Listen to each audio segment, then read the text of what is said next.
दोस्तों, क्या हो अगर आप एक दिन सोकर उठें और आपको पता चले कि आप अपनी ही दुनिया में नहीं बल्कि एक रोमांटिक नॉवेल के अंदर हैं और हीरोइन नहीं बल्कि वो चालाक विलेन है जिसका अंत बहुत बुरा होने वाला है। आज की कहानी इसी बारे में है। हमारी मुख्य किरदार सोंग युनफेई जब होश में आती है तो उसे एहसास होता है कि वो एक किताब के अंदर ट्रांसमाइग्रेट कर चुकी है और जिस लड़के के घर में वो है वो कोई आम लड़का नहीं बल्कि उस नॉवेल का हीरो चू जिंगहान है। सोंग युनफे को याद आता है कि नॉवेल की कहानी के मुताबिक असली सोंग युनफे ने 6 महीने पहले हीरो चू जिंगहान का कार एक्सीडेंट किया था। उस एक्सीडेंट में जिंगहान की याददाश्त चली गई थी। पुलिस और जेल से बचने के लिए और हीरो की स्मार्टनेस का फायदा उठाने के लिए सोंग युनफे ने एक बहुत बड़ा झूठ बोला। उसने जिंगहान को यकीन दिला दिया कि वो उसकी गर्लफ्रेंड है। उसने जिंगहान को ये भी बताया कि वो यानी जिंगहान बहुत गरीब है और उसकी पढ़ाई का खर्चा भी युनफे ही उठाती है। बेचारा अमीर सीईओ अपनी याददाश्त खोने के कारण इस झूठ को सच मान बैठा है। अब वर्तमान में यानी प्रेजेंट डे में ये दोनों एक छोटे से शहर में गरीबी में रह रहे हैं। चू जिंगहान जो कभी एक बड़ा सीईओ था अब दिन में मजदूरी करता है और रात को फूड डिलीवरी का काम करता है ताकि सोंग युनफे का खर्चा उठा सके। वो घर का सारा काम भी करता है। कहानी में ट्विस्ट तब आता है जब रात के समय एक अजीब स्थिति बन जाती है।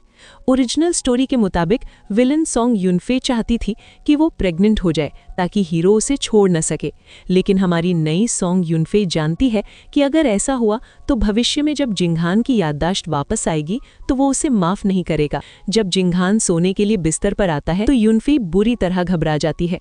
उसे लगता है कि जिंगहान रोमांस करना चाहता है। वो डर के मारे अजीब बहाने बनाती है कि हमारे पास पैसे नहीं है, बच्चे का खर्चा कैसे उठाएंगे। अंत में ये सिर्फ एक गलतफहमी निकलती है। जिंगहान सिर्फ सोने आया था। युनफे राहत की सांस लेती है कि वो कहानी के प्लॉट को बदलने में कामयाब रही। रात को युनफे एक भयानक सपना देखती है। सपने में जिंगहान की याददाश्त वापस आ चुकी है और उसे पता चल गया है कि युनफे ने उसे धोखा दिया है। वो उसे कभी माफ नहीं करता और उसे जेल में डालने की बात करता है। हड़बड़ाकर उठने के बाद युनफे फैसला करती है कि उसे इस बैड एंडिंग से बचना होगा।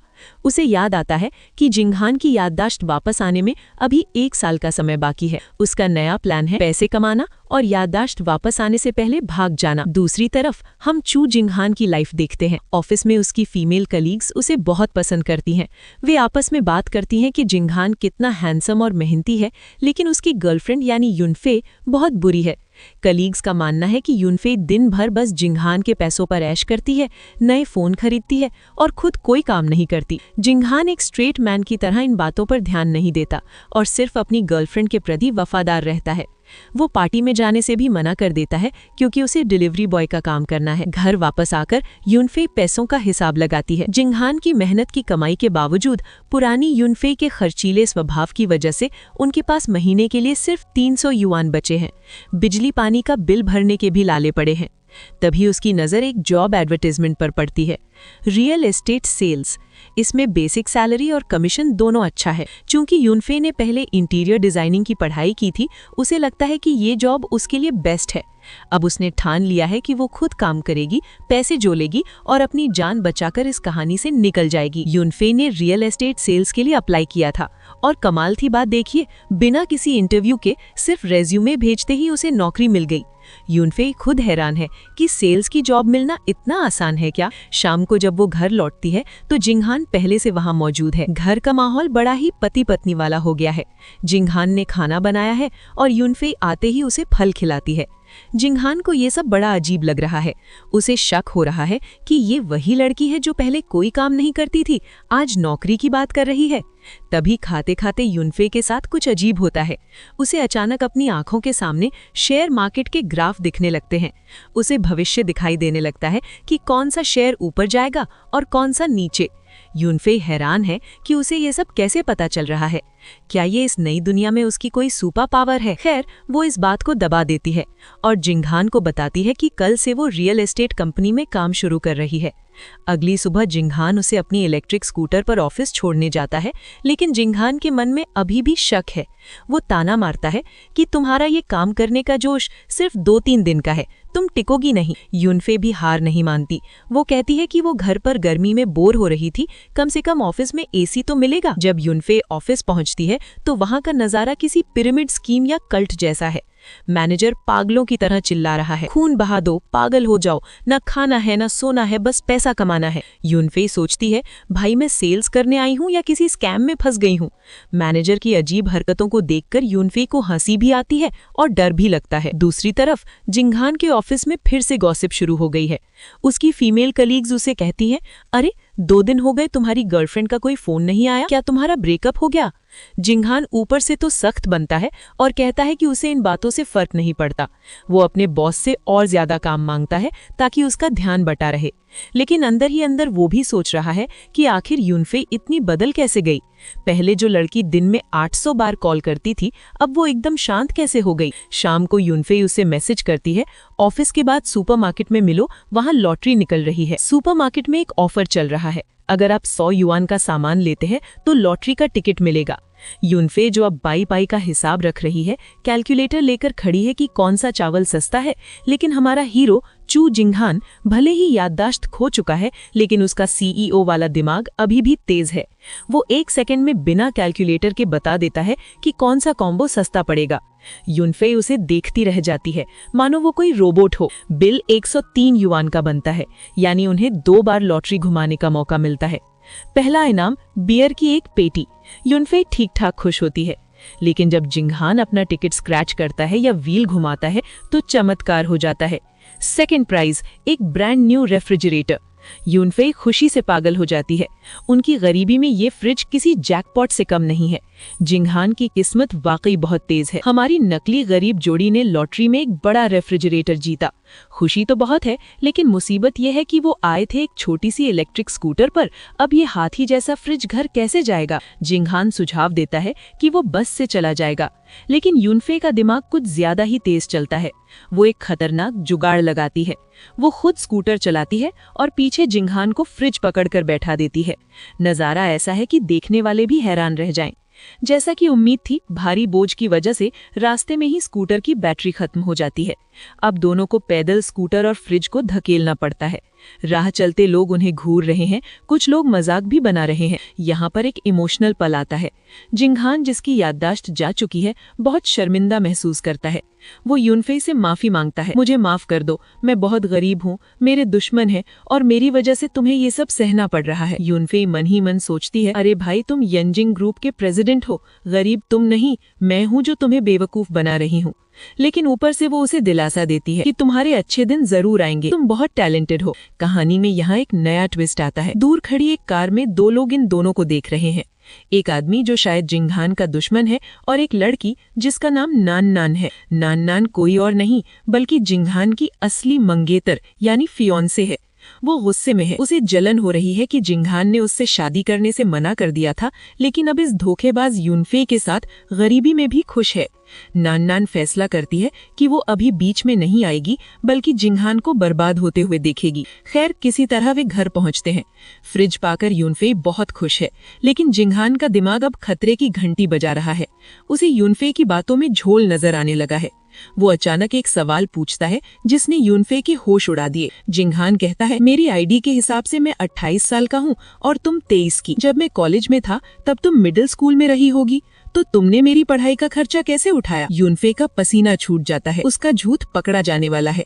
वो हकलाकर बहाना बनाती है, अरे वो मैंने स्कूल छोड़ दिया था, किसी और की आईडी यूज की थी, मुझे याद नहीं आ रहा। जिंगहान उसे छोड़ देता है, लेकिन उसकी आंखों में शक साफ दिखाई दे रहा है। बात बदलने के लिए यूनफे सेलिब्रेशन का बहाना बनाती है और खूब शराब पी लेती है।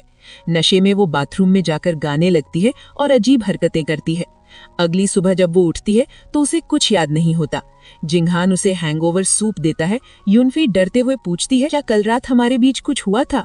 वो मन ही मन डर रही है कि कहीं नशे में उसने सच तो नहीं बोल दिया या फिर वे इंटीमेट तो नहीं हो गए। जिंगहान, जो अब थोड़ा स्मार्ट खेल रहा है, उसे छेड़ते हुए कहता है, हम कपल है, अगर कुछ हुआ भी तो क्या बड़ी बात है, या फिर तुम दोबारा एक्सपीरियंस करना चाहती हो? जिंगहान ने यूनफे को टेस्ट करने के लिए उसे किस किया था, छेड़ा था। अब वो सीधे पूछ रहा है, तुम्हारा बर्ताव इतना बदल क्यों गया है? क्या तुम मुझे धोखा दे रही हो? चीटिंग? यूनफे डर जाती है। वो सच बताने की कोशिश करती है, असली सॉन्ग यूनफे अब नहीं रही, मैं कोई और हूँ। लेकिन जिंगहान इसे मजाक समझता है और कहता है, अगर ऐसा है तो मुझे तुम्हें मेंटल हॉस्पिटल भेजना चाहिए। हार कर यूनफे एक बड़ा झूठ और कसम खाती है। वो कहती है, अगर मैं तुमसे झूठ बोल रही हूँ तो भगवान करे मैं पूरी जिंदगी मां ना बन सकूं, इनफर्टाइल। ये कसम सुनकर जिंगहान शांत हो जाता है, क्योंकि उसे लगता है कि कोई भी लड़की अपने भविष्य के बच्चों की झूठी कसम नहीं खाएगी। अगले दिन ऑफिस में फिर वही पागलपन। मैनेजर चिल्ला रहा है 10 मिलियन का टारगेट, 10 मिलियन। यूनफेई सोचती है यार ये कितना शर्मनाक है। तभी उसे ऑफिस की एक डार्क गॉसिप पता चलती है। उसकी कलीग शाओ श्वांग ने पिछले महीने एक अमीर क्लाइंट को फंसाने के लिए उसके साथ 1 महीना बिताया था, लेकिन बाद में पता चला कि वो लड़का नकली अमीर था। बेचारी शाओ श्वांग का सब कुछ लुट गया। यूनफेई को डर लगता है कि सेल्स की दुनिया कितनी खतरनाक है। मैनेजर उसे ढेर सारे पैम्फलेट थमा देता है बांटने के लिए। धूप में पसीना बहाते हुए यूनफेई सोचती है पैसा कमाना कितना मुश्किल है। सड़क पर पैम्फलेट बांटते हुए यूनफेई को एक गंभीर क्लाइंट मिलता है जो स्कूल के पास घर खरीदना चाहता है। यूनफेई उसे अपनी कंपनी के नए प्रोजेक्ट के बारे में बताती है और उसका नंबर ले लेती है। ये उसकी पहली छोटी जीत है, लेकिन तभी एक फ्लैशी मैन आता है। वो लग्जरी कार में है और यूनफेई को छेड़ने की कोशिश करता है। यूनफेई अपनी अमीर पहचानने वाली नजर से तुरंत भांप लेती है कि इसकी कार रेंट की है। वो उसे सबक सिखाने के लिए कहती है सर हमारे पास 20 मिलियन का पेंट हाउस है, अभी पेमेंट कर दीजिए। ये सुनते ही वो नकली अमीर भाग खड़ा होता है। शाम को जिंगहान उसे लेने आता है। यूनफेई उसे देखकर खुश हो जाती है। घर जाकर यूनफेई देखती है कि जिंगहान बिजनेस और सक्सेस की किताबें पढ़ रहा है। यूनफेई उसे मोटिवेट करती है, तुम दुनिया के सबसे पावरफुल इंसान बनोगे, मुझे तुम पर पूरा भरोसा है। जिंगहान हैरान है क्योंकि पुरानी यूनफेई ने कभी उसकी इतनी तारीफ नहीं की थी। ये नया रूप उसे पसंद भी आ रहा है और अजीब भी लग रहा है। तभी यूनफेई के पास एक कॉल आता है। एक क्लाइंट मिस्टर झाओ ने उसे साइट विजिट के लिए बुलाया है। यूनफेई जिंगहान से उसकी स्कूटर मांगती है, लेकिन जिंगहान कहता है मैं भी चलूंगा, मैं तुम्हें छोड़ दूंगा। अगले दिन रास्ते में वही क्रीपी गाय अपनी कार से उनका पीछा करता है। वो यूनफेई को कहता है अरे ब्यूटी, इस खटारा स्कूटर पर क्यों बैठी हो, मेरी कार में आ जाओ। जिंगहान को गुस्सा आ जाता है, लेकिन वो शांत रहता है। वो यूनफेई को समझाता है ये आदमी अमीर नहीं है, जो सच में अमीर होते हैं वो ऐसी बोरिंग हरकतें नहीं करते, इसकी कार रेंट की है। यूनफेई जिंगहान की समझदारी देखकर इम्प्रेस हो जाती है। उसे याद आता है कि भले ही इसकी याददाश्त चली गई हो, लेकिन इसका क्लास और अनुभव अभी भी एक सीईओ वाला ही है। अब यूनफेई सोचती है कि यही सही मौका है इस नाटक को खत्म करने का। वो जिंगहान से कहती है अगर तुम्हें मुझ पर भरोसा नहीं है तो चलो ब्रेकअप कर लेते हैं, तुम अपने रास्ते मैं अपने रास्ते। यूनफेई को लगा कि जिंगहान मान जाएगा और वो आजाद हो जाएगी, लेकिन जिंगहान, जो अब यूनफेई के लिए एक जिम्मेदारी महसूस करता है, साफ मना कर देता है। वो कहता है मैं तुम्हें भूखा मरने के लिए नहीं छोड़ सकता। जब तक तुम्हारे पास एक स्टेबल जॉब और कोई अच्छा साथी नहीं मिल जाता, मैं कहीं नहीं जा रहा। यूनफेई का प्लान उल्टा पड़ गया, उसे जिंगहान के साथ ही रहना पड़ेगा। खैर झगड़ा सुलझ जाता है। अगले दिन यूनफेई के बड़े क्लाइंट मिस्टर झाओ और उनकी पत्नी साइट विजिट के लिए आते हैं। यूनफेई ने जिंगहान से झूठ बोला था कि वो कंपनी की कार लाएगी, लेकिन असल में वो अपनी खटारा इलेक्ट्रिक स्कूटर ही लेकर आई है। जब अमीर क्लाइंट पूछते हैं कि कार कहाँ है, तो यूनफेई बहाना बनाती है शहर में बहुत ट्रैफिक है, स्कूटर से हम जल्दी पहुंच जाएंगे और प्रदूषण भी नहीं होगा। मिस्टर झाओ, जो बहुत जमीन से जुड़े इंसान हैं, यूनफेई की इस सादगी से इम्प्रेस हो जाते हैं। उन्हें लगता है कि यूनफेई बहुत मेहनती लड़की है, डील पक्की होने के चांस बढ़ गए हैं। दूसरी तरफ यूनफेई की कलीग शाओ श्वांग को वही क्रीपी आदमी वून वेई परेशान कर रहा है। वो जबरदस्ती उसे अपनी कार में बिठाने की कोशिश करता है। तभी हमारा हीरो चू जिंगहान वहां पहुंचता है। वून वेई धमकी देता है तू जानता नहीं मेरा बाप कौन है? जिंगहान बिना डरे पूछता है कौन है? वून वेई कहता है वो छोटी सी सुपरमार्केट का मालिक है। जिंगहान हंस पड़ता है, अच्छा वो छोटी सी दुकान। बात बढ़ जाती है और जिंगहान उस गुंडे की धुलाई कर देता है। पुलिस आती है और सबको पुलिस स्टेशन ले जाती है। यूनफेई को पुलिस का कॉल आता है। वो भागते हुए थाने पहुंचती है और जिंगहान को छुड़ाती है। शाओ श्वांग जिंगहान की बहुत तारीफ करती है। तुम्हारे बॉयफ्रेंड ने मुझे बचाने के लिए अपनी जान जोखिम में डाल दी, ये बहुत नेक इंसान है। यूनफेई जिंगहान से पूछती है तुमने उसे इतना मारा फिर भी उसने केस नहीं किया, ऐसा क्यों? जिंगहान सोचता है शायद उसे मेरी असली पहचान का शक हो गया हो और वो डर गया हो, और जिंगहान का शक सही निकला। थाने से निकलने के बाद वून वेई अपने दोस्तों को कॉल करता है। उसका एक दोस्त बताता है भाई यंगजिंग ग्रुप का सीईओ जिसका नाम चू जिंगहान है वो कुछ महीनों से गायब है, कहीं ये वही तो नहीं? वून वेई के होश उड़ जाते हैं। वो सोचता है क्या मैंने सच में एक अरबपति सीईओ से पंगा ले लिया जो यहाँ भेस बदल कर रह रहा है? वो प्लान बनाता है कि वो जिंगहान की फोटो खींचकर कंफर्म करेगा। अगर ये वही निकला तो वूनवेई की शामत आ गई। गुंडे वूनवेई को शक हो गया था कि जिंगहान ही यांगजिंग ग्रुप का असली प्रेसिडेंट है। अब वो यूनफेई से कंफर्म करने आता है। यूनफेई का दिमाग बिजली की तरह दौड़ता है। वो सोचती है, अगर मैंने सच बोल दिया तो मुसीबत, और झूठ बोला तो ये पीछा नहीं छोड़ेगा। तो वो एक नया पैंतरा खेलती है। वो वूनवेई को चुप कराने के लिए कहती है, हाँ वो असली प्रेसिडेंट है, लेकिन वो यहाँ अपनी पहचान छुपाकर सादा जीवन जीने आए हैं। अगर तुमने उनका राज खोला तो सोच लो तुम्हारा क्या हाल होगा। वूनवेई बुरी तरह डर जाता है। वो यूनफेई को सिस्टर सॉन्ग बुलाने लगता है और कहता है, मैं किसी को नहीं बताऊंगा, बस मेरा ख्याल रखना। यूनफेई मौके का फायदा उठाकर उससे 500 युआन का हर्जाना भी वसूल लेती है। 500 युआन कमाकर यूनफेई घर पहुंचती है, लेकिन वहां पहुंचते ही उसे तेज बुखार हो जाता है। जिंगहान उसे हॉस्पिटल ले जाना चाहता है, लेकिन कंजूस यूनफेई मना कर देती है। हॉस्पिटल गए तो मेरे 500 युआन खर्च हो जाएंगे। जिंगहान उसे घर पर ही दवाई देता है और उसका ख्याल रखता है। यूनफेई के लिए ये नया एहसास है। आज तक वो हमेशा अकेली रही थी, लेकिन जिंगहान की ये केयर उसे इमोशनल कर देती है। उसे लगने लगता है कि ये नकली रिश्ता अब असली होता जा रहा है। तबीयत ठीक होने पर जिंगहान एक गंभीर बात करता है। उसे लगता है कि सेल्स की जॉब में वो अच्छा कर रहा है, लेकिन अब वो शेयर मार्केट में इन्वेस्ट करना चाहता है। यूनफेई के कान खड़े हो जाते हैं। उसे पता है कि जिंगहान स्टॉक मार्केट का जादूगर है। अगर उसने दोबारा ट्रेडिंग शुरू की तो उसकी याददाश्त वापस आ सकती है। यूनफेई तुरंत मना कर देती है, हमारे पास पैसे नहीं है, स्टॉक मार्केट जुआ है, इसमें मत पढ़ो। बेचारा जिंगहान अपनी गर्लफ्रेंड की बात मानकर अपना मन मार लेता है। अब सीन शिफ्ट होता है जिंगहान के ऑफिस में। बॉस परेशान है क्योंकि उन्हें एक बड़े जर्मन क्लाइंट से डील करनी है, लेकिन ऑफिस में किसी को जर्मन भाषा नहीं आती। बॉस पूछता है, क्या यहाँ कोई जर्मन जानता है? सारे एम्प्लॉय मजाक उड़ाते हैं। तभी बॉस की नज़र जिंगहान के रिज्यूमे पर पड़ती है, जहाँ लिखा था कि उसे कई भाषाएं आती हैं। बॉस पूछता है, जिंगहान क्या तुम्हें जर्मन आती है? जिंगहान हिचकिचाता है। उसे खुद याद नहीं कि उसे आती है या नहीं, लेकिन जब वो बोलने की कोशिश करता है तो उसके मुंह से फर्राटेदार जर्मन निकलती है। बॉस और कलीग्स हैरान रह जाते हैं। बॉस खुश होकर उसकी सैलरी बढ़ा देता है और उसे जर्मन क्लाइंट का प्रोजेक्ट दे देता है। दूसरी तरफ घर पर अकेली यूनफेई को पुरानी ओरिजिनल सॉन्ग यूनफेई की एक डायरी मिलती है। उसमें लिखा है, औरतों को अपने हक के लिए लड़ना चाहिए, किसी का इंतजार नहीं करना चाहिए। यूनफेई सोचती है कि ये सब तो मोटिवेशनल बातें हैं, लेकिन असलियत में वो एक विलन की बॉडी में फंसी है। उसे समझ नहीं आ रहा कि क्या वो जिंगहान को सच बता दे या ये नाटक जारी रखे, क्योंकि अब जिंगहान धीरे धीरे अपनी पुरानी काबिलियत वापस पा रहा है। दोस्तों, कहानी आगे बढ़ती है। रात के समय यूनफेई अपने फोन पर शॉर्ट ड्रामा देख रही है। गलती से एक वीडियो प्ले हो जाता है जिसमें एक औरत कह रही है, गरीब आदमी से दूर रहो, उसका प्यार सस्ता होता है, वो तुम्हें बर्बाद कर देगा, किस्मत देखिए। जिंगहान ये सब सुन लेता है।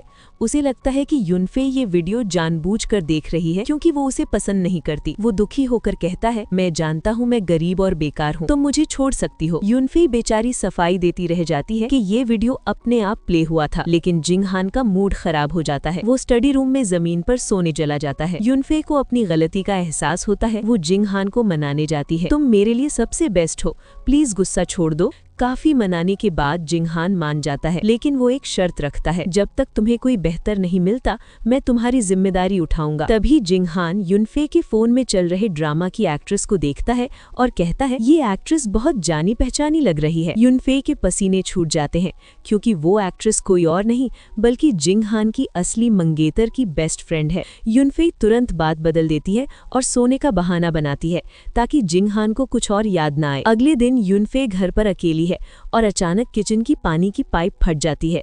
पूरे घर में बाढ़ आ जाती है। यूनफेई घबराकर जिंगहान को कॉल करती है। उस वक्त जिंगहान ऑफिस में अपने बॉस के साथ एक जरूरी मीटिंग में था, लेकिन यूनफेई की मुसीबत सुनते ही वो मीटिंग छोड़कर तेज बारिश में भीगता हुआ घर की तरफ दौड़ पड़ता है। बॉस पीछे से चिल्लाते रह जाते हैं, लेकिन जिंगहान के लिए यूनफेई से बढ़कर कुछ नहीं है। जिंगहान घर पहुंचकर वाल्व ठीक करता है।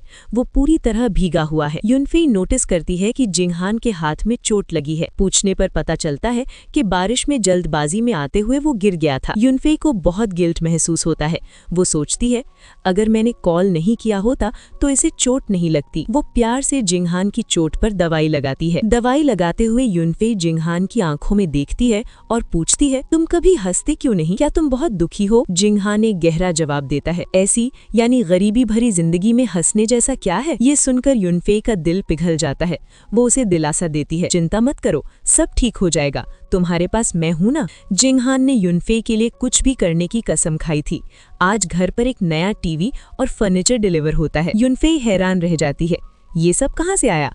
हमारे पास तो पैसे नहीं है। जिंगहान बताता है कि उसने बॉस से अपनी अगले महीने की सैलरी एडवांस ले ली है, पूरे 3000 युआन, और ये सब नॉन रिफंडेबल है। युनफे अपना सिर पीट लेती है, अरे भाई 3000 में तो घर का राशन आ जाता, अब हम खाएंगे क्या? लेकिन फिर उसे जिंगहान पर तरस भी आता है और वो बजट बनाकर जुगाड़ लगाती है।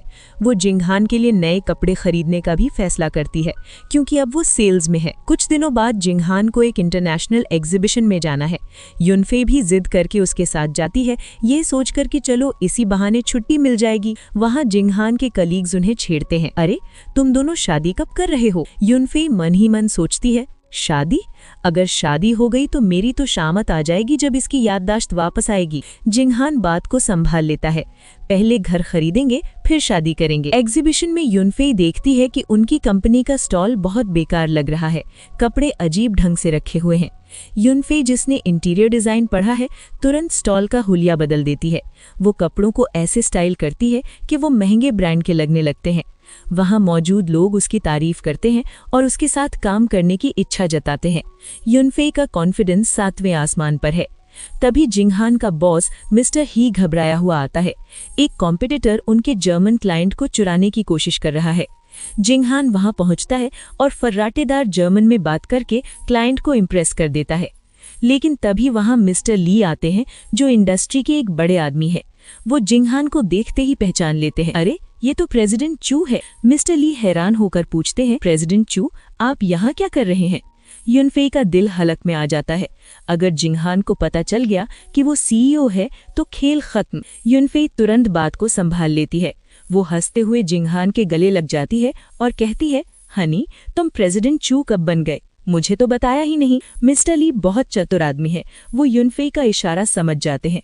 वो सोचते हैं शायद जिंगहान भेस बदलकर कोई सीक्रेट मिशन पर है या अंडरकवर बॉस खेल रहे हैं।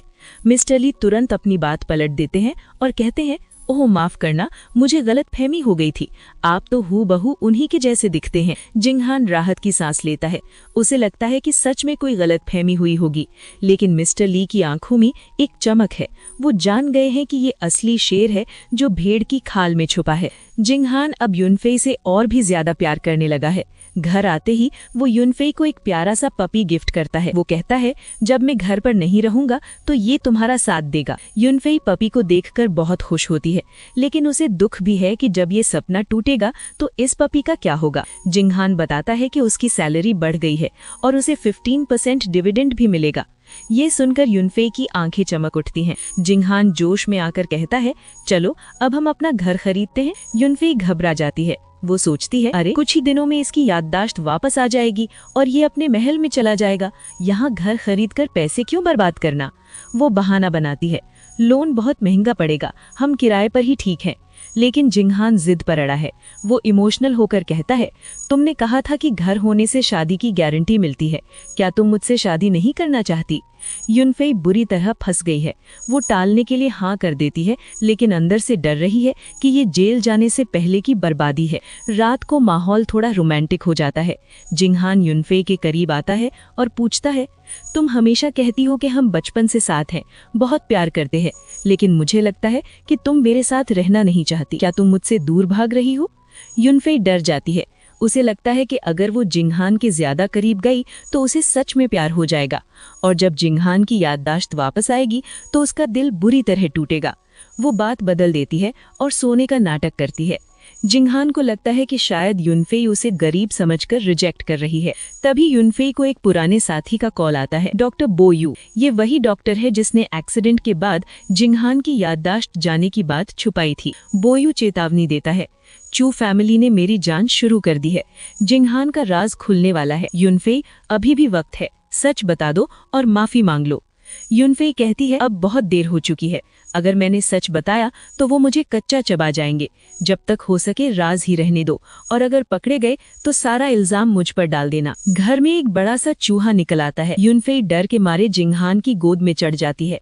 जिंगहान ने कहा कि डरने की कोई बात नहीं है, वो चूहा मरा हुआ है। उसने युनफेई को खुद से अलग करने की कोशिश की, पर वो उसे कसकर पकड़े हुए थी। तब उसने पूछा, क्या इरादा है, क्या ऐसे ही चिपकी रहोगी? युनफेई ने उसके चेहरे और उसके 6 पैक एब्स को देखा। उसकी आंखें फटी की फटी रह गई और वो खुद को रोक नहीं पाई। फिर क्या था, जिंग हान ने उसकी ख्वाहिश पूरी की और उसे चूमने लगा। दोनों इस पल का आनंद ले ही रहे थे और युनफेई भी पूरी तरह समर्पित होने ही वाली थी कि तभी एक कॉल आया और उसने दोनों को डिस्टर्ब कर दिया। युनफेई ने कॉल उठाया, पर जिंग हान बिल्कुल उसके करीब था, इसलिए उसने कोई जवाब नहीं दिया और कॉल काट दी। जिंग हान ने पूछा, ये प्रेसिडेंट चू कौन है? युनफेई ने बात को घुमा दिया क्योंकि उसने डॉक्टर का नंबर प्रेसिडेंट चू के नाम से सेव कर रखा था। जिंग हान ने सवाल किया, अगर तुम्हारे संबंध प्रेसिडेंट चू से इतने अच्छे हैं तो वो हमारी स्थिति में मदद क्यों नहीं करते? युनफेई ने बहाना बनाया, अरे वो चाहता है कि मैं ऐसी ही स्थिति में रहकर उसकी मदद करती रहूं। जिंग हान को उस पर शक हो रहा था। उसने कहा, तुम सोने चली जाओ। युनफेई ने अपने कपड़े ठीक किए और जिंग हान से कहा, तुम्हें क्या लगता है कि मैं तुम्हें धोखा दे रही हूँ? तब जिंग हान ने कहा, मुझे उसकी कॉन्टैक्ट इन्फॉर्मेशन शेयर करो,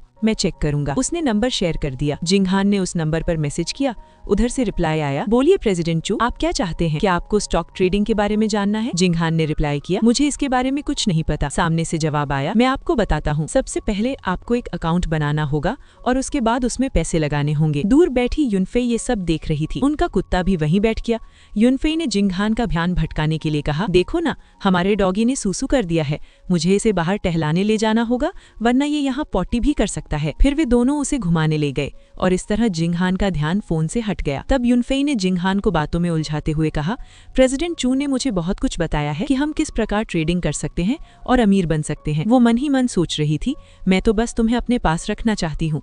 अगर तुम्हारी याददाश्त वापस आ गई तो तुम बहुत सारे पैसे कमा लोगे और मुझसे दूर चले जाओगे। जिंग हान ने कहा, मैं पूरा प्रयास करूंगा कि बहुत सारे पैसे कमाऊं ताकि हमारा अपना एक प्यारा सा घर हो। युनफेई ने कहा, ज्यादा मत सोचो, मैं तो बस ऐसे ही कह रही थी। तभी उसके पास फिर से डॉक्टर का कॉल आया। जिंग हान को अब शक हो रहा था। युनफेई ने बहाना बनाया, मुझे यहाँ बहुत गर्मी लग रही है, हमें घर चलना चाहिए। लेकिन फोन दोबारा आया। उसने कहा, कोई भी यूं ही कॉल करता रहता है। जिंग हान ने कहा, ऐसे नंबर को तुम्हें ब्लॉक कर देना चाहिए। युनफेई बोली, मैं इसे बाद में कर दूंगी। लेकिन आज युनफेई की किस्मत खराब थी। वो दोबारा कॉल करने लगा। तब जिंग हान ने कहा, तुम फोन उठाकर बात कर लो, तब तक मैं इसे सूसू करा कर आता हूँ। जैसे ही युनफेई ने फोन उठाया, ये डॉक्टर बो यू है। वो शहर आ चुका है और युनफेई के ऑफिस के नीचे खड़ा है। युनफेई के होश उड़ जाते हैं। वो नीचे भागती है। बो यू उसे बताता है, चू फैमिली ने मुझे यहाँ भेजा है ताकि जिंग हान कभी वापस ना आ सके। वो चाहते हैं कि वो यहीं सड़े। युनफेई बो यू से 1 मिलियन युआन मांगती है ताकि वो भाग सके, लेकिन बो यू साफ मना कर देता है और कहता है, जिंग हान को छोड़ो और मेरे साथ आ जाओ। तभी वहाँ जिंग हान आ जाता है। युनफेई बुरी तरह फंस गई है। वो झूठ बोलती है, ये मेरी एलिमेंट्री स्कूल का सीनियर है। जिंग हान को बोयू का चेहरा जाना पहचाना लगता है, लेकिन याद नहीं आता। माहौल तब तनावपूर्ण हो जाता है जब बोयू युनफेई की गरीबी का मजाक उड़ाता है। तुम इस खटारा स्कूटर पर काम पर आती हो? तभी युनफेई का छोटा पपी बोयू के जूतों पर शूशू कर देता है। जिंग हान मुस्कुराते हुए माफी मांगता है, माफ करना, मेरा कुत्ता भी समझदार है, फालतू लोगों को पहचान लेता है। युनफेई मन ही मन पपी को शाबाशी देती है। घर पहुंचकर युनफेई देखती है कि जिंग हान ने उसके लिए एक मिनी कंप्यूटर खरीदा है ताकि वो डिजाइन का काम कर सके। युनफेई इमोशनल हो जाती है। वो जिंग हान को मनाती है, तुम गुस्सा मत हो, वो बस एक क्लासमेट था, तुम मेरे फेवरेट हो। जिंग हान एक बहुत ही गहरा सवाल पूछता है, तुम कहती हो मैं तुम्हारा फेवरेट हूँ, लेकिन तुम्हारी आंखों में मुझे दुख दिखता है, क्या तुम सच में मेरे साथ खुश हो? युनफेई के पास कोई जवाब नहीं है। उसे बहुत गिल्ट महसूस होता है कि वो एक ऐसे इंसान से झूठ बोल रही है जो उसे इतना प्यार करता है। अगले दिन ऑफिस में युनफेई को खुशखबरी मिलती है। उसके क्लाइंट मिस्टर झाओ घर खरीदने के लिए तैयार हो गए हैं। युनफेई का पहला घर बिक गया। कमीशन के 20,000 युआन मिलने वाले हैं, लेकिन विदेश भागने के लिए ये काफी नहीं है। तभी वहाँ वू वेई आ जाता है, वो गुंडा जिसे जिंग हान ने मारा था। वो पूछता है, क्या तुम भी ब्रदर चू से मिलने आई हो? युनफेई हैरान है, ये फिर यहाँ क्या कर रहा है? जिंग हान ने वू वेई को स्टॉक मार्केट में पैसा लगाने को कहा था और जिंग हान का दाव एकदम सही निकला। वू वेई ने कुछ ही दिनों में 1,50,000 युआन कमा लिए हैं। वो जिंग हान को भगवान मानने लगा है। युनफेई ये सुनकर हैरान है कि जिंग हान की याददाश्त भले ही चली गई हो, लेकिन उसका बिजनेस दिमाग अभी भी शार्प है। घर लौटते वक्त उनकी टैक्सी के सामने एक एक्सीडेंट हो जाता है। ये देखकर जिंग हान को भयानक सिर दर्द होने लगता है।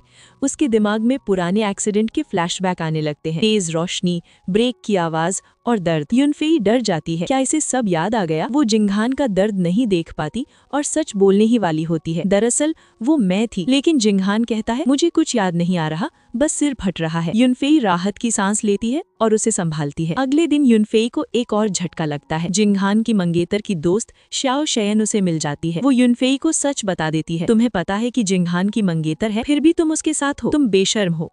शाओ शेयन उसे एक ऑफर देती है जिंगहान को छोड़ दो और मैं तुम्हें 5 लाख युआन दूंगी। अगर तुमने मना किया तो मैं पुलिस को बुलाकर तुम्हें जेल भिजवा दूंगी। यूनफेई के पास कोई रास्ता नहीं है, वो डील मान लेती है। वो सोचती है पैसे लेकर भाग जाना ही सही है, वैसे भी मेरा खेल खत्म होने वाला है। यूनफेई घर पहुंचती है ये सोचकर कि आज वो जिंगहान को छोड़ देगी, लेकिन जिंगहान उसके लिए खाना बना रहा है। वो यूनफेई को अपनी सारी कमाई दे देता है और कहता है मुझे लगा तुम्हें पैसों की जरूरत है, ये रख लो और मुझे छोड़कर मत जाना। यूनफेई का दिल टूट जाता है। एक तरफ 5 लाख युआन और आजादी है, दूसरी तरफ जिंगहान का ये निस्वार्थ प्यार। यूनफेई एक अजीब सवाल पूछती है, जिंगहान अगर तुम्हें चुनना हो मेरा गायब हो जाना या मर जाना तो तुम क्या चुनोगे? जिंगहान बिना सोचे कहता है मैं चाहूंगा कि तुम जिंदा रहो चाहे मेरे साथ ना रहो। ये सुनकर यूनफेई का इरादा बदल जाता है। वो शाओ शेन के पैसों को ठुकरा देती है। वो तय करती है कि अब जो भी हो वो जिंगहान के साथ रहेगी और फिर वो एक बोल्ड डिमांड करती है, क्या तुम वो सूट पहन सकते हो जो हमने बिजनेस ट्रिप पर लिया था? समझदार को इशारा काफी है। रात को जिंगहान यूनफेई की चोट पर दवाई लगाता है और पूछता है शाओ शेन ने तुम्हें छोड़ने के लिए कितने पैसे दिए थे? यूनफेई झूठ बोलती है, कुछ नहीं, बस कुछ 100 युआन। जिंगहान जो अब अमीर हो चुका है यूनफेई को 10,000 युआन पॉकेट मनी ट्रांसफर कर देता है। अगले दिन यूनफेई अपनी माँ ओरिजिनल सॉन्ग यूनफेई की माँ को फोन करती है। माँ बताती है कि उन्हें बस पेट दर्द है, लेकिन यूनफेई को शक होता है। दबाव डालने पर माँ सच बताती है, बेटा मुझे यूरेमिया है, किडनी फेल हो रही है। यूनफेई मेडिकल रिपोर्ट डॉक्टर बो यू को भेजती है। बो यू बताता है हालत बहुत गंभीर है, इलाज के लिए कम से कम 2 लाख युआन चाहिए और किडनी ट्रांसप्लांट के लिए और भी ज्यादा। यूनफेई के पैरों तले जमीन खिसक जाती है, उसे पैसों की सख्त जरूरत है। यूनफेई के पास अब एक ही रास्ता है, वापस अपने शहर जाना और माँ का इलाज करवाना। लेकिन वो जिंगहान को सच नहीं बता सकती। वो जिंगहान से झूठ बोलती है, मुझे कंपनी के काम से हुआईचेंग जाना है, वहाँ नया हाउसिंग प्रोजेक्ट शुरू हुआ है। जिंगहान पूछता है कब तक आओगी? यूनफेई कहती है पता नहीं, शायद कुछ दिन लग जाएं। अंदर ही अंदर यूनफेई जानती है कि शायद वो अब कभी वापस नहीं आएगी। ये उसका आखिरी झूठ है। जाने से पहले जिंगहान यूनफेई की ढेर सारी फोटो खींचता है ताकि मैं तुम्हें याद कर सकूं। एक फोटो में यूनफेई अजीब लग रही है तो वो गुस्सा हो जाती है, डिलीट करो वरना ब्रेकअप कर लूंगी। जिंगहान दुखी हो जाता है, क्या हमारा रिश्ता इतना कमजोर है कि एक फोटो के लिए तुम मुझे छोड़ दोगी? यूनफेई को अपनी गलती का एहसास होता है और वो माफी मांगती है। ये उनका शायद आखिरी झगड़ा और सुलह है। अगले दिन जिंगहान उसे स्टेशन छोड़ता है। यूनफेई विदा लेते वक्त बहुत इमोशनल हो जाती है। जैसे ही यूनफेई जाती है जिंगहान को शक होता है। वो यूनफेई की कलीग शाओ शुआंग को कॉल करता है, क्या तुम्हारी कंपनी का हुआईचेंग में कोई प्रोजेक्ट है? शाओ शुआंग कहती है नहीं, हमारा वहाँ कोई प्रोजेक्ट नहीं है। जिंगहान समझ जाता है कि यूनफेई ने झूठ बोला है। वो तुरंत डॉक्टर बोयू को कॉल करता है और पूछता है उसने तुम्हें किसकी मेडिकल रिपोर्ट भेजी थी? बोयू बताता है उसने कहा था किसी दोस्त की है, हालत बहुत सीरियस है। यूनफेई शहर छोड़कर भाग गई है। वो डॉक्टर बोयू के पास जाता है। बोयू मेडिकल रिपोर्ट देखकर कहता है ये मरीज सिर्फ 3 महीने और जी सकता है। जिंगहान हैरान है क्योंकि यूनफेई तो स्वस्थ थी। बोयू कहता है ये यूनफेई की रिपोर्ट नहीं, किसी और की है। जिंगहान और बोयू मिलकर पता लगाते हैं कि यूनफेई 2000 किलोमीटर दूर हियांगचेंग गई है। जिंगहान तुरंत वहां जाने का फैसला करता है। वहां यूनफेई अपनी माँ के पास है। माँ सर्जरी करवाने से मना कर रही हैं क्योंकि पैसा बहुत लगेगा। यूनफेई झूठ बोलती है, माँ मैंने बहुत पैसे कमाए हैं, सब लीगल है, आप चिंता मत करो। माँ इमोशनल हो जाती हैं, बेटा ये पैसा तुम अपने भविष्य के लिए रखो। लेकिन यूनफेई उन्हें मना लेती है। वो सोचती है जिंगहान से झूठ बोला लेकिन कम से कम माँ तो बच जाएंगी। तभी वहाँ जिंगहान और बोयू पहुंच जाते हैं। यूनफेई के होश उड़ जाते हैं। वो अपना नाम बदलकर यांग कुई हुआ बताती है, लेकिन जिंगहान उसे पहचान लेता है। अब सबसे बड़ी मुसीबत, यूनफेई ने जिंगहान से कहा था कि वो अनाथ है। अब माँ को देखकर जिंगहान पूछता है तुम तो अनाथ थी, ये माँ कहाँ से आई? यूनफेई फिर से एक बकवास कहानी बनाती है।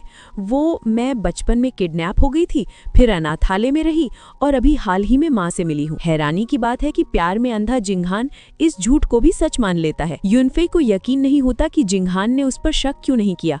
वो पूछती है तुमने मुझसे कोई सवाल क्यों नहीं पूछा? जिंगहान जवाब देता है सच्चाई से ज्यादा जरूरी ये है कि तुम मेरे सामने हो। अगर मैंने ज्यादा सवाल किए तो शायद तुम फिर से गायब हो जाओगी। यूनफेई का दिल पिघल जाता है। उसे महसूस होता है कि जिंगहान उससे कितना गहरा प्यार करता है।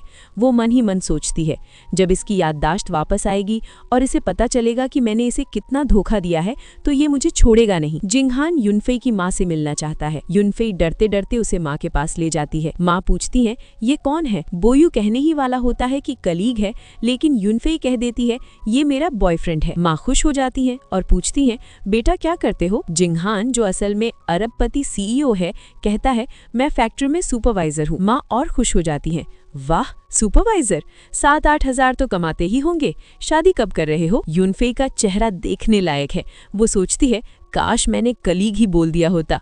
अब माँ का इलाज पूरा हो चुका है और वे घर वापस जा रही हैं। जाने से पहले वो कहती हैं, 2 साल बाद शादी के बारे में सोचना। यूनफेई राहत की सांस लेती है कि कम से कम 2 साल की मोहलत मिल गई।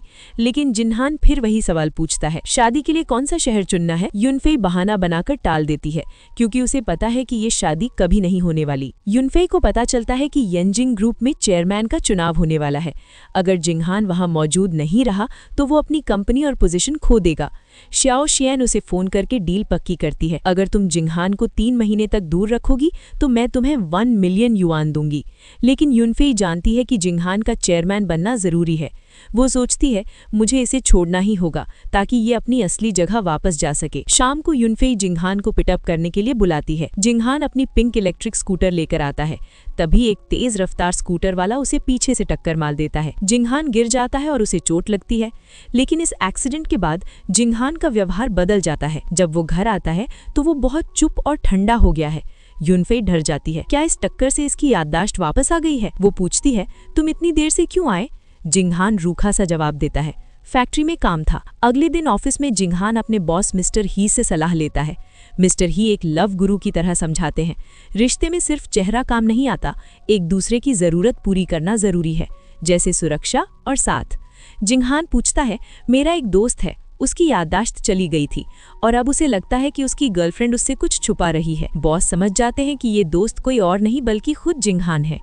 यूनफेई डॉक्टर बोयू से पूछती है, अगर याददाश्त वापस आ जाए तो क्या इंसान का स्वभाव बदल जाता है और क्या वो अमनेशिया के दौरान हुई बातें भूल जाता है? डॉक्टर कहता है, स्वभाव नहीं बदलता, लेकिन वो पुरानी बातें याद कर सकता है। जिंगहान का बदला हुआ रूप यूनफेई को डरा रहा है। उसे लग रहा है कि जिंगहान अब गरीब प्रेमी नहीं बल्कि वही खतरनाक और पावरफुल CEO बन चुका है।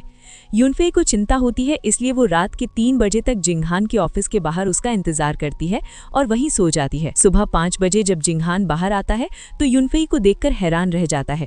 वो प्यार से पूछता है, तुम यहाँ क्या कर रही हो? यूनफेई बहाना बनाती है, बस बोर हो रही थी। जिंगहान को एहसास होता है कि यूनफेई उससे सच में प्यार करती है। उसका गुस्सा थोड़ा शांत हो जाता है। घर लौटते हुए जिंगहान एक बड़ा सवाल पूछता है, क्या तुम्हें ये जिंदगी थका देने वाली लगती है? यूनफेई कहती है, बिल्कुल नहीं। जिंगहान जोश में आकर कहता है, चलो कार और घर खरीदते हैं और शादी कर लेते हैं, अभी के अभी। यूनफेई घबरा जाती है, इतनी जल्दी? हमारे पास पैसे नहीं हैं। जिंगहान इमोशनल होकर कहता है, क्या तुम मेरे साथ नहीं रहना चाहती? क्या तुम किसी और यानी बेहतर इंसान का इंतजार कर रही हो? यूनफेई को मजबूरन हाँ कहना पड़ता है। ठीक है, न्यू ईयर के बाद शादी कर लेंगे। जिंगहान जाते जाते एक अजीब पहेली पूछता है, क्या तुम लाल मूली और सफेद मूली में फर्क कर सकती हो? यूनफेई कहती है, हाँ, कोई भी कर सकता है। जिंगहान उदास होकर कहता है, लेकिन मैं तुम्हारे अंदर फर्क नहीं देख पा रहा, यानी दोष और प्यार में फर्क। यूनफेई कंफ्यूज हो जाती है कि इसका क्या मतलब है। क्या जिंगहान जान गया है कि वो गिल्ट में है, प्यार में नहीं? ऑफिस पहुंचते ही बॉस जिंगहान को एक बड़े क्लाइंट मिस्टर वेई से मिलवाते हैं। मिस्टर वेई असल में जिंगहान के पुराने साथी हैं।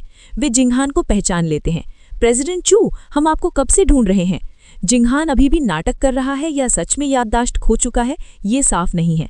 वो कहता है, अगर तुम चाहते हो मैं तुम पर भरोसा करूं तो मुझे 1 मिलियन युआन दो। मिस्टर वेई हैरान रह जाते हैं, अरबपति चू अब 1 मिलियन मांग रहे हैं? लेकिन वे डरते डरते पैसे दे देते हैं। जिंगहान पैसे लेकर खुश हो जाता है। जिंगहान तुरंत यूनफेई के पास जाता है और कहता है, चलो घर खरीदते हैं। वो एक घर के मालिक को 9 लाख युआन यानी कि घर की असली कीमत से 10,000 ज्यादा देकर डील फाइनल कर देता है। यूनफेई मना करती है, ये बहुत महंगा है, लेकिन जिंगहान नहीं सुनता। वो कहता है, चलो प्रॉपर्टी ट्रांसफर करवाते हैं, अपना ID लाओ। यूनफेई पूछती है, मेरा ID क्यों? क्या जिंगहान घर यूनफेई के नाम पर खरीदने वाला है या ये उसे फंसाने का कोई नया प्लान है? जिंगहान ने घर खरीदने का फैसला किया था। वो घर को यूनफेई के नाम पर ट्रांसफर कर देता है और कहता है, ये तुम्हारी सुरक्षा के लिए है। फिर वो यूनफेई को सिविल अफेयर्स ब्यूरो ले जाता है शादी के लिए, लेकिन किस्मत से वो बंद होता है। यूनफेई राहत की सांस लेती है। तभी उन्हें महसूस होता है कि कोई उनका पीछा कर रहा है। पीछा करने वाला कोई और नहीं बल्कि जिंगहान का असली डॉक्टर बो यान है। वो जिंगहान को याददाश्त वापस लाने की कोशिश कर रहा है। अचानक जिंगहान को तेज सिरदर्द होता है और उसे चक्कर आने लगते हैं। उसका एक सबॉर्डिनेट उसे बताता है, प्रेसिडेंट चू, आप 6 महीने से गायब हैं। आपकी मंगेतर मंगेतर भी गायब है। ये सुनते ही जिंगहान को एक झटका लगता है और उसकी याददाश्त पूरी तरह वापस आ जाती है। उसे याद आता है कि युनफेई ने उसे कैसे बेवकूफ बनाया था। जिंगहान को अब सब याद आ चुका है। उसे पता चल गया है कि युनफेई ने उसे अनाथ बताकर और फैक्ट्री वर्कर बनाकर रखा था। वो गुस्से में कहता है, औरतें झूठी होती हैं, युनफेई ने मुझे फंसाया था। वो तुरंत हाइशी वापस जाने का फैसला करता है। वो अपने सबऑर्डिनेट से कहता है, युनफेई और डॉक्टर बोयू की जांच करो, जिसने भी ये किया है उसे छोड़ूंगा नहीं। जिंगहान अचानक गायब हो जाता है। युनफेई परेशान होकर उसके ऑफिस जाती है और बॉस मिस्टर ही से पूछती है। बॉस, जिन्हें जिंगहान ने शायद मना किया है, झूठ बोलते हैं। वो सिल्वर सिटी गया है बिजनेस ट्रिप पर। युनफेई को शक होता है क्योंकि जिंगहान ने उसे बताया था कि उसे कभी एक्सीडेंट नहीं हुआ, लेकिन बॉस कहते हैं उसने मुझे बताया था कि उसकी याददाश्त चली गई थी। युनफेई अकेली पड़ गई है। वो सोचती है, जिंगहान चला गया, अब मैं फिर से अकेली हूँ। जिंगहान अपने असली घर पहुँचता है। वो अपने माता पिता से झूठ बोलता है कि वो विदेश में था, लेकिन उसका छोटा भाई छू शिवये, जो चेयरमैन की कुर्सी हथियाना चाहता है, उसे पकड़ लेता है। शिवये धमकी देता है, मुझे पता है तुम विदेश में नहीं बल्कि क्विंगचेंग में थे। अगर मैंने माता पिता को सच बता दिया कि तुम क्या छुपा रहे हो तो वो तुम्हें माफ नहीं करेंगे। जिंगहान समझ जाता है कि उसके भाई का भी इस साजिश में हाथ हो सकता है। डॉक्टर बोयू युनफेई को बताता है जिंगहान के साथ साथ उसका असिस्टेंट वे के भी गायब है। कुछ तो गड़बड़ है। युनफेई डर जाती है। उसे लगता है कि जिंगहान शायद उसे छोड़कर चला गया है क्योंकि उसकी याददाश्त वापस आ गई है। बोयू कहता है, भूल जाओ उसे, वो अब तुम्हें नहीं पहचानेगा। लेकिन युनफेई कहती है, भले ही वो मुझसे नफरत करे, लेकिन मुझे उसे एक बार सच बताना होगा। दूसरी तरफ जिंगहान अपने असिस्टेंट वे के से युनफेई के बारे में पता करवाता है। वे के बताता है, युनफेई ने बोयू को भी रिजेक्ट कर दिया था क्योंकि उसे लगता था कि बोयू गरीब है। युनफेई पैसों की लालची है। जिंगहान गुस्सा हो जाता है, बेवकूफ हो तुम, युनफेई ऐसी नहीं है। असिस्टेंट हैरान है कि प्रेसिडेंट चू उस धोखेबाज लड़की की तरफदारी क्यों कर रहे हैं। जिंगहान की असली मंगेतर मिस शेन उससे मिलने आती है। वो युनफेई के बारे में पूछती है। जिंगहान अजीब बातें करता है, मुझे चेयरमैन की कुर्सी नहीं चाहिए, मैं वो सब छोड़ सकता हूँ। मंगेतर हैरान रह जाती है, ये जिंगहान नहीं लगता, ये तो कोई और है। डॉक्टर बताता है कि जिंगहान को स्प्लिट पर्सनैलिटी जैसा कुछ हो रहा है। कभी वो प्रेसिडेंट चू बन जाता है और कभी पुराना जिंगहान। उसके दिमाग के दो हिस्से आपस में लड़ रहे हैं। युनफेई जिंगहान का इंतजार कर रही है। उसे लगता है कि जिंगहान 12:30 वाली फ्लाइट से वापस आएगा। तभी टीवी पर खबर आती है, यिनचुरान से क्विंगचेंग आने वाली फ्लाइट YC2026 क्रैश हो गई है। युनफेई के होश उड़ जाते हैं। वो पागलों की तरह एयरपोर्ट भागती है। वो रोते हुए कहती है, मेरी वजह से ये सब हुआ, मैंने उसे रोका, मैंने झूठ बोला, मैं बहुत लालची थी। युनफेई टूट चुकी है। उसे लगता है कि जिंगहान मर चुका है, लेकिन ट्विस्ट देखिए, जिंगहान उस फ्लाइट में था ही नहीं। वो सुरक्षित वापस आ जाता है। शायद वो युनफेई की जांच करने आया है। युनफेई उसे देखकर यकीन नहीं कर पाती। वो तुरंत अपने सारे झूठ उगल देती है। जिंगहान, सच सुनो, मैं गरीब नहीं हूँ, मैं अमीर हूँ। नहीं, उल्टा, तुम फैक्ट्री वर्कर नहीं हो, तुम एंजिंग ग्रुप के प्रेसिडेंट हो। जिंगहान हैरान नहीं है। वो मुस्कुराते हुए कहता है, मुझे पता है। क्या जिंगहान नाटक कर रहा है या उसे अपनी याददाश्त वापस मिल गई है और अब वो युनफेई के प्यार की परीक्षा ले रहा है? जब जिंगहान वापस आता है तो युनफेई इमोशनल होकर उसे सब सच बता देती है। जिंगहान, सच सुनो, मैं झूठ बोल रही थी, मैं तुम्हारी गर्लफ्रेंड नहीं हूँ, मैंने ही तुम्हें कार से टक्कर मारी थी, मैंने ही तुम्हें क्विंगचेंग लाया था। युनफेई डर रही है। उसे लगता है कि अब जिंगहान उसे जेल भेजेगा या समुद्र में फेंक देगा, समुद्र में दफना देगा। जिंगहान शांत खड़ा सुनता है। युनफेई पूछती है, बताओ तुम मुझसे कैसे बदला लोगे, सीधे सीधे बोलो। जिंगहान मुस्कुराते हुए कहता है, मैं तुम्हें किस करना चाहता हूँ। युनफेई हैरान रह जाती है। उसे समझ नहीं आता कि ये बदला है या प्यार। जिंगहान उसे गले लगा लेता है। क्या ये जिंगहान का कोई नया खेल है? जिंगहान पूछता है, तुमने कहा था कि अगर मेरे पास कार, घर और सेविंग्स होंगी तो तुम मुझसे शादी करोगी, क्या ये भी झूठ था? युनफेई कहती है, नहीं, वो सच था। जिंगहान तुरंत एक्शन में आता है। वो कहता है, घर और कार मैं खरीद लूंगा, ये लो डिपॉजिट। वो युनफेई को ढेर सारे पैसे ट्रांसफर कर देता है। युनफेई रोकती है, बस करो, लेकिन जिंगहान जिद पर अड़ा है। चलो शादी कर लेते हैं, अभी के अभी। डॉक्टर बोयू दूर से सब देख रहा है। उसे पता है कि जिंगहान की याददाश्त पूरी तरह वापस आ चुकी है। वो सोचता है, ये आदमी प्यार में नहीं है, ये युनफेई को अपने जाल में फंसा रहा है ताकि उसे बर्बाद कर सके। जिंगहान का ये जल्दी शादी वाला फैसला युनफेई को खतरे में डाल सकता है। दोस्तों, जिंगहान ने युनफेई के गुनाह माफ कर दिए हैं। वो उसे शादी के लिए फोर्स कर रहा है। अगर आपको ये रोमांटिक सस्पेंस पसंद आया तो लाइक बटन जरूर दबाएं, चैनल को सब्सक्राइब करें। मिलते हैं नेक्स्ट वीडियो।